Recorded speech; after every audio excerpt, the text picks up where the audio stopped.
There was a time before my innocence slipped away,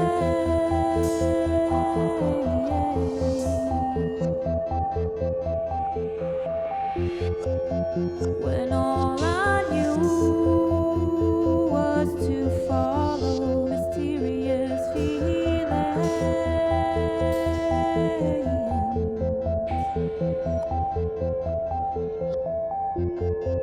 And I tried and I tried and I tried not to disappear.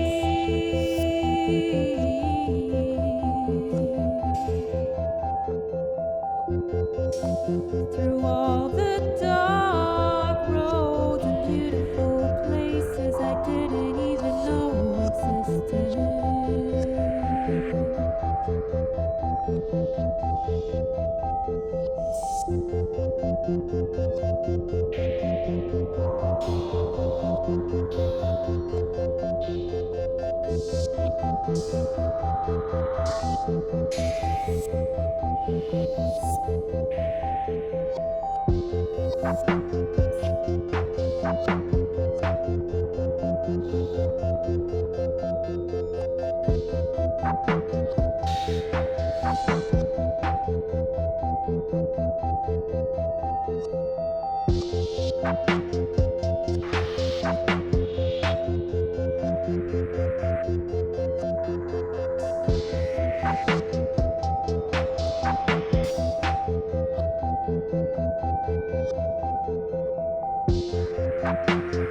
Looking at my old self through images that I saved.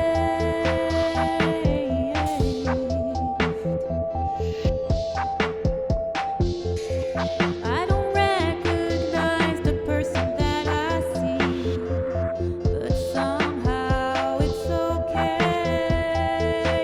Somehow it's okay.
So first off, I've got to say, wow, that is absolutely amazing. It's blown me away. It's kind of hypnotized my cat to sleep. My girlfriend came running up the stairs to find out what I was listening to. Absolutely brilliant. I'm intrigued to know how you got into this. Are you a software person first, or are you a music person first? So I'm a music person first. I've been doing music pretty much my whole life. I was 3. And software development, like programming, came very late. Programming came, I was already 35 when I discovered programming. And it came as a result, it came from some inside the music process because I was dealing with a lot of traveling. I was moving around a lot. I was at a point where I was tired of working for other people. I was tired of always playing other people's music. So I really wanted to do my music, but then because I was a nomad and I was traveling so much and putting a band together and working with humans was like complicated. So I kind of got into programming by mistake because I was looking for a replacement for human beings, basically. And the first thing that I got was my loop station. And I remember, and I was zero technological. Like I didn't know, I was like the typical, like using a computer for like emails and Facebook, and that's it. Like I didn't know I was going to be able to do anything with the machine, and I was really nervous about it. But then I tried, and I had a lot of fun with that loop station that I bought. And it just opened up that question. There was just that day where I looked at it, and I was like, who is creating this? And how are they creating this? And how is this thing actually working? And then I looked at my computer and I was like, how is this working? Like, who is, and it just opened up that whole bunch of questions. And that's how I got into programming. And from there, I had a point where I thought even I was going to leave music aside. I was so happy that I found like a new passion that was promising that I could actually like earn a good living because I was struggling like the typical, struggling musician. So I was like, wow, this is great. Finally, I love something that can also give me money. That would be awesome. It's funny. I got into software as a way to like never have to leave the house and not interact with people. And it made me incredibly social. And I put on community events and now I'm super outgoing. Not that I was ever really that introverted. I just kind of was tired of people for a while, right? I wanted to be able to like control my own destiny. So I like hear where you're coming from, definitely. Yet it actually makes you more social, which is what's kind of crazy because it introduces you to people like the people we have here today who are just like really fun and supportive, and it's just a really lovely ecosystem to be part of. Yeah. Definitely. I mean, for me, it opened up a whole new world. I was like, wow, there's life. There's actually there's so many cool people out there doing cool stuff because when you work as a musician, you're always working counterclockwise, kind of, like you're always working when people are enjoying themselves. You're like kind of always in, so it becomes very kind of hermetic, closed kind of circle. Yeah. So when I got like into the world of development and programming, it was like, wow, so many people doing cool stuff, thinking cool thoughts, like having great ideas. It was like mind blowing for me. So it started like that, and then I did realize at some point that corporate world was not necessarily for me. So, like I did realize that, it just didn't seem like I just didn't feel I could really fit in. So that's when I merged the two together. I said, okay, I'm going to take the music, I'm going to take the programming, and I'm going to push that seriously. And that's what I've been doing since then. So, wow. Yeah. And when you were learning, were you teaching yourself?